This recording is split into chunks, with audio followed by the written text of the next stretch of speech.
Hello everyone, कैसे हैं आप सब। होपफुली सब अच्छे होंगे। आप लोगों की पढ़ाई बहुत ही अच्छी चल रही होगी। तो लीजिए एक और नई वीडियो लेकर हम आपके सामने आ गए हैं।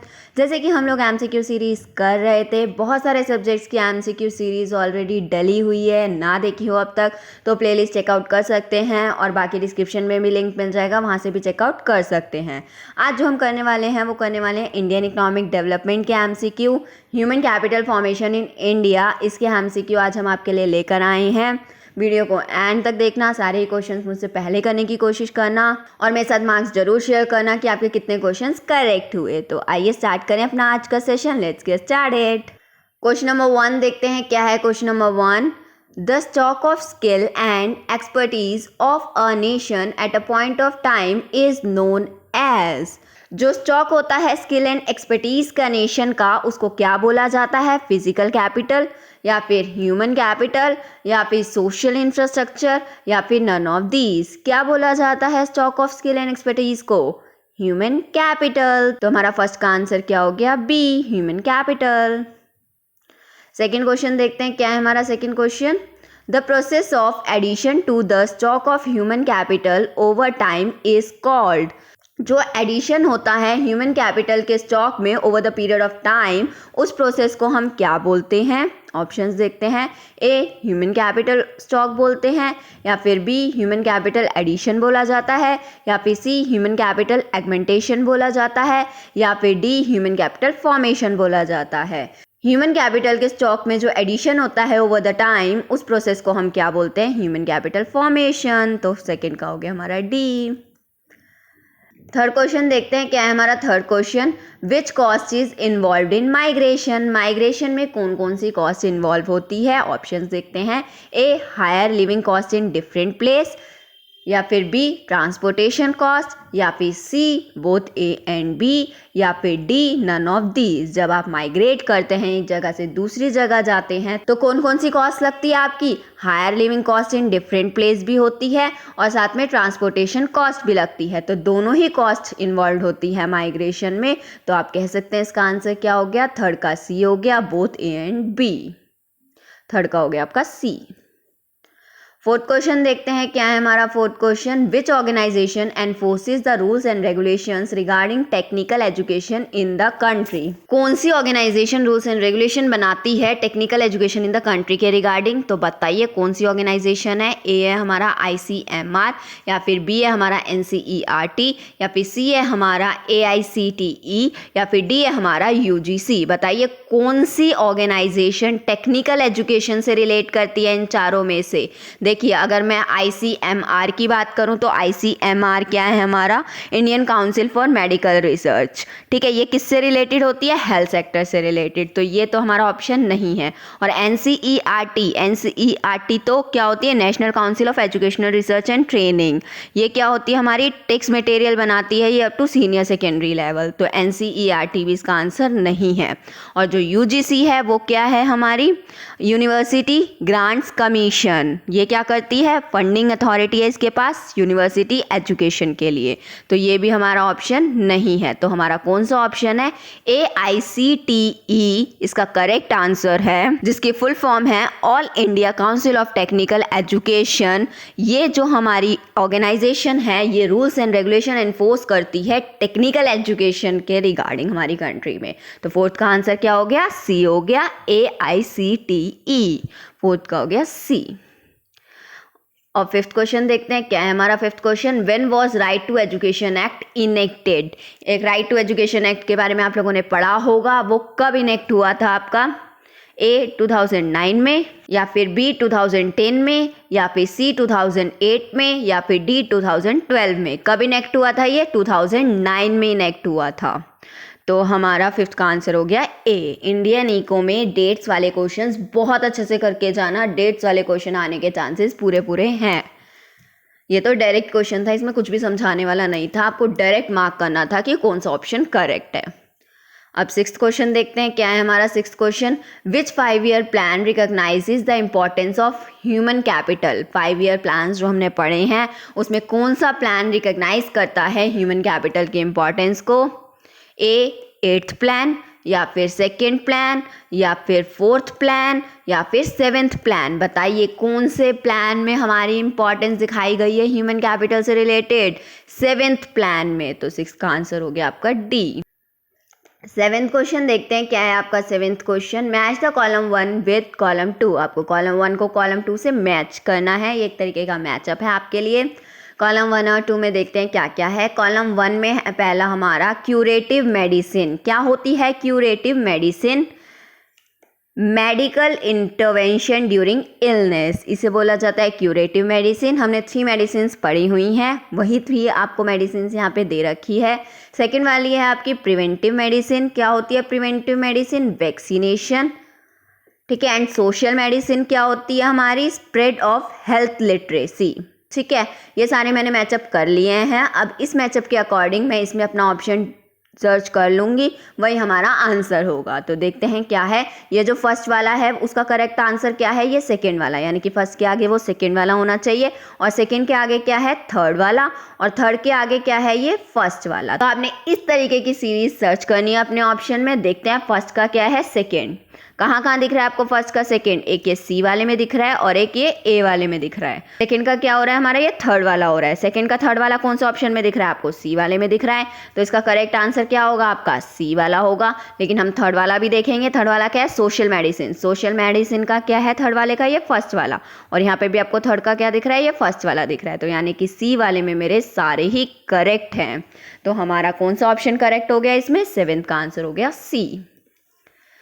अब 8th क्वेश्चन देखते हैं क्या है हमारा 8th question. The responsibility of direction and control of higher education is with. Higher education का डायरेक्शन और कंट्रोल की रिस्पॉन्सिबिलिटी किसके साथ थी? A department of higher education, या फिर बी गवर्नमेंट ऑफ इंडिया, या फिर सी यूनिवर्सिटी ग्रांट्स कमीशन, या फिर D none of these. Higher education से रिलेटेड जितने भी रूल्स एंड रेगुलेशंस एनफोर्स करता था जो कंट्री में, वो कौन करता है? University grants commission. University grant commission इसका आंसर है कि हायर एजुकेशन से रिलेटेड जितना भी डायरेक्शन है और कंट्रोल है उसकी रिस्पॉन्सिबिलिटी किसके हाथ में है?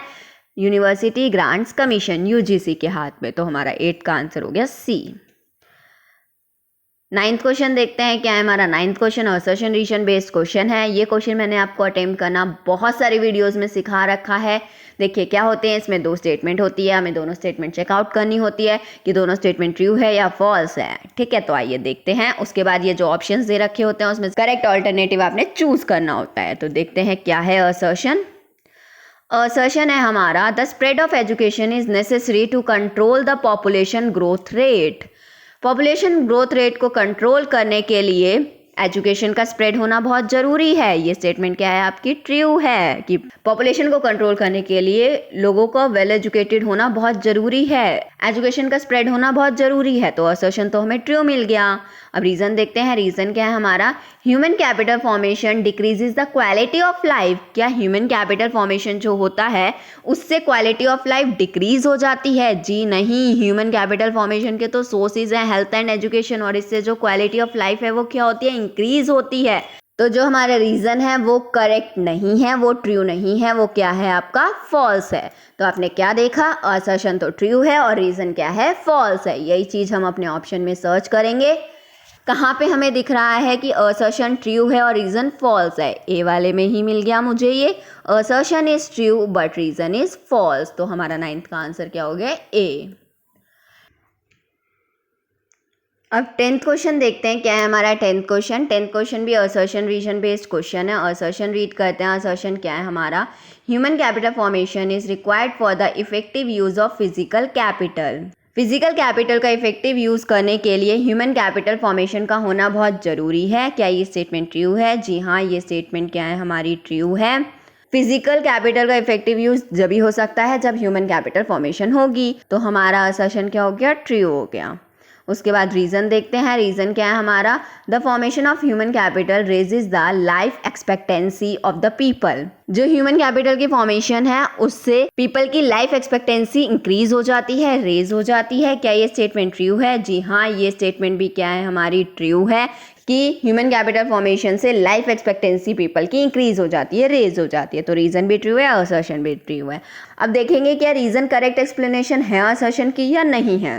देखिए असर्शन बात कर रहा है कि फिजिकल कैपिटल इफेक्टिव यूज तभी होगा जब ह्यूमन कैपिटल फॉर्मेशन होगी, और रीज़न बात कर रहा है कि ह्यूमन कैपिटल फॉर्मेशन से लाइफ एक्सपेक्टेंसी पीपल की बढ़ जाती है। तो दोनों ही बातें क्या हैं, अलग अलग हो रही हैं, तो रीज़न असर्शन का करेक्ट एक्सप्लेनेशन नहीं दे पा रहा है। तो आप कह सकते हैं असर्शन और रीज़न दोनों ट्रू हैं, लेकिन रीज़न करेक्ट एक्सप्लेनेशन नहीं है असर्शन की। तो कौन सा ऑप्शन हो गया इन चारों में से ये वाला?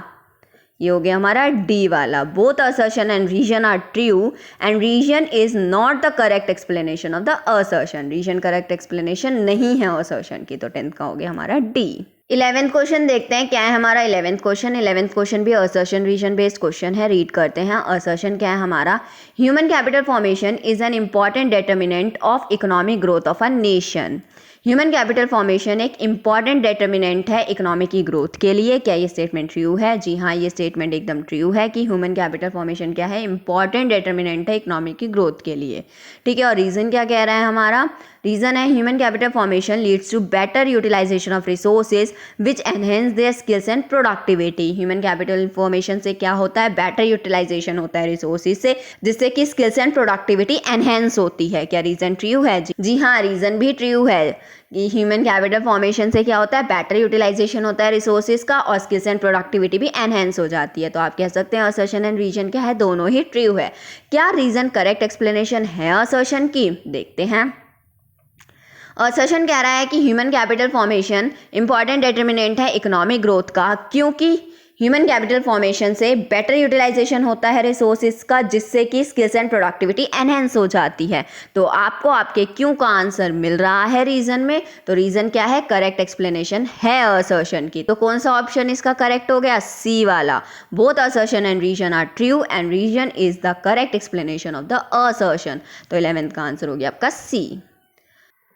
12th क्वेश्चन देखते हैं क्या है हमारा 12th question. From the set of statement given in column 1 and column 2 choose the correct pair of statements. Column 1 and column 2 आपको दे रखा है, आपको इसमें मैच नहीं करना है, आपको सिर्फ और सिर्फ करेक्ट पेयर बताना है, कौन सा पेयर करेक्ट है। तो आइए देखते हैं कॉलम 1 क्या है हमारा। फर्स्ट है हमारा राइट टू एजुकेशन, जिसके सामने कॉलम 2 में लिखा हुआ है 2010। जी नहीं, राइट टू एजुकेशन तो 2009 में इनैक्टेड हुआ था, तो ये करेक्ट पेयर नहीं है हमारा। सेकेंड है हमारा national council of education research and training, यानी कि NCERT। इसके आगे लिखा हुआ है एडल्ट एजुकेशन। क्या NCERT में एडल्ट एजुकेशन होती है? जी नहीं, NCERT किस में एंगेज्ड होता है? आपका टेक्स्ट मटेरियल डिज़ाइन करता है up to the senior secondary level. तो ये भी आपका करेक्ट पेयर नहीं है। थर्ड है हमारा UGC के सामने लिखा हुआ है funding authority for university education. UGC के पास फंडिंग अथॉरिटी होती है यूनिवर्सिटी एजुकेशन के लिए। क्या ये हमारा करेक्ट पेयर है? जी हाँ, ये हमारा बिल्कुल करेक्ट पेयर है कि UGC के पास क्या होती है? फंडिंग अथॉरिटी होती है यूनिवर्सिटी एजुकेशन के लिए। तो थर्ड वाला हमारा करेक्ट पेयर है। नेक्स्ट देख लेते हैं फोर्थ में क्या है फिर भी। केंद्रीय विद्यालय के सामने लिखा हुआ है एलिमेंट्री एजुकेशन। ये भी हमारा करेक्ट पेयर नहीं है। तो हमारा कौन सा करेक्ट पेयर है? थर्ड वाला। तो हमारा आंसर क्या हो गया? ये सी हो गया, जिसके सामने लिखा हुआ है थर्ड का थर्ड। तो 12th का हो गया सी। 13 क्वेश्चन देखते हैं। 13 क्वेश्चन क्या है हमारा? ये भी असर्शन रीजन बेस्ड क्वेश्चन है, रीड करते हैं। असर्शन क्या है हमारा? On the job training is a source of human capital formation. क्या on the job training source है ह्यूमन कैपिटल फॉर्मेशन का? जी हाँ, ऑन द जॉब ट्रेनिंग क्या है? सोर्स है ह्यूमन कैपिटल फॉर्मेशन का। ह्यूमन कैपिटल फॉर्मेशन के लिए हम ऑन द जॉब ट्रेनिंग का भी यूज़ करते हैं। तो ये स्टेटमेंट क्या हो गई हमारी? ट्रू हो गई। नेक्स्ट देखते हैं रीज़न क्या है हमारा। After on the job training of employees firm insist that the worker should work for a specific period of time. Employees की ऑन द जॉब ट्रेनिंग के बाद फर्म इंसिस्ट करती है वर्कर को कि वो स्पेसिफिक पीरियड ऑफ टाइम के लिए काम करे। क्या ये स्टेटमेंट ट्रू है? जी हाँ, ये स्टेटमेंट रीज़न भी आपका क्या है? ट्रू है। जब ऑन द जॉब ट्रेनिंग हो जाती है एम्प्लॉयज़ की, तो फर्म उन्हें इंसिस्ट करती है कि वर्कर को स्पेसिफिक पीरियड ऑफ टाइम के लिए काम करना चाहिए। तो रीज़न भी क्या हो गया? ट्रू हो गया। दोनों ही ट्रू हो गए। अब देखते हैं रीज़न करेक्ट एक्सप्लेनेशन दे रहा है असर्शन की या नहीं दे रहा है। असर्शन कह रहा है कि ऑन द जॉब ट्रेनिंग क्या है? एक सोर्स है ह्यूमन कैपिटल फॉर्मेशन का, और रीज़न कह रहा है कि एम्प्लॉयज़ की ऑन द जॉब ट्रेनिंग के बाद फर्म इंसिस्ट करती है वर्कर को कि उन्हें स्पेसिफिक पीरियड ऑफ टाइम के लिए काम करना चाहिए। तो ये हमारा रीज़न जो है करेक्ट एक्सप्लेनेशन नहीं दे रहा है असर्शन की। तो आपका कौन सा ऑप्शन हुआ इसका? डी वाला हुआ। Both assertion and reason are true and reason is not the correct explanation of the assertion. Assertion और रीजन दोनों ट्रू तो हैं, लेकिन रीजन करेक्ट एक्सप्लेनेशन नहीं दे रहा है असर्शन की, क्योंकि असर्शन बता रहा है कि ऑन द जॉब ट्रेनिंग एक सोर्स है ह्यूमन कैपिटल फॉर्मेशन का, और रीज़न कुछ अलग ही कंसेप्ट की बात कर रहा है। तो दोनों कंसेप्ट क्या है हमारे? अलग अलग हैं। तो हमारा ये करेक्ट एक्सप्लेनेशन नहीं दे रहा है रीज़न। तो हमारा 13 का आंसर हो गया डी। 14 क्वेश्चन देखते हैं। 14 क्वेश्चन क्या है हमारी? आपको 2 स्टेटमेंट दे रखी है, आपने देखनी है दोनों स्टेटमेंट करेक्ट है या फिर कौन सी ट्रू है कौन सी फॉल्स है। तो देखते हैं क्या है। स्टेटमेंट 1 क्या है हमारी? Migration involves cost of transportation and high cost of living. जी हाँ, बिल्कुल सही बात है। ये स्टेटमेंट क्या है हमारी? ट्रू है कि माइग्रेशन में cost of transportation and high cost of living दोनों इन्वॉल्व होती है। तो स्टेटमेंट 1 क्या हो गई हमारी? ट्रू हो गई। स्टेटमेंट 2 देखते हैं। स्टेटमेंट 2 क्या है? Education is the process of teaching, training and learning to improve knowledge. Education क्या है? प्रोसेस है टीचिंग, ट्रेनिंग और लर्निंग का नॉलेज को इम्प्रूव करने के लिए। क्या ये स्टेटमेंट ट्रू है? जी हाँ, ये स्टेटमेंट भी ट्रू है। तो आप देख रहे हैं क्या आंसर होगा आपका? दोनों स्टेटमेंट क्या है आपकी? ट्रू है। तो आप कह सकते हैं इसका आंसर क्या हो गया? ए वाला हो गया। Both are correct. दोनों स्टेटमेंट क्या है आपकी? करेक्ट है। तो 14 का आंसर हो गया ए। अब 15th क्वेश्चन देखते हैं क्या है हमारा 15th question. From the set of statement given in column 1 and column 2 choose the correct pair of statement. इसमें भी करेक्ट पेयर चूज करना है, मैचअप नहीं करना है।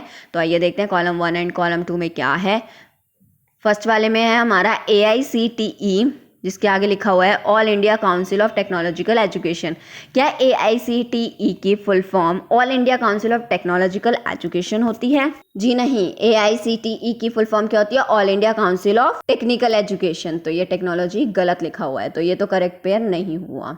ठीक है, उसके बाद नेक्स्ट है हमारा ICMR। ICMR की फुल फॉर्म क्या? Indian council for medical researches होती है।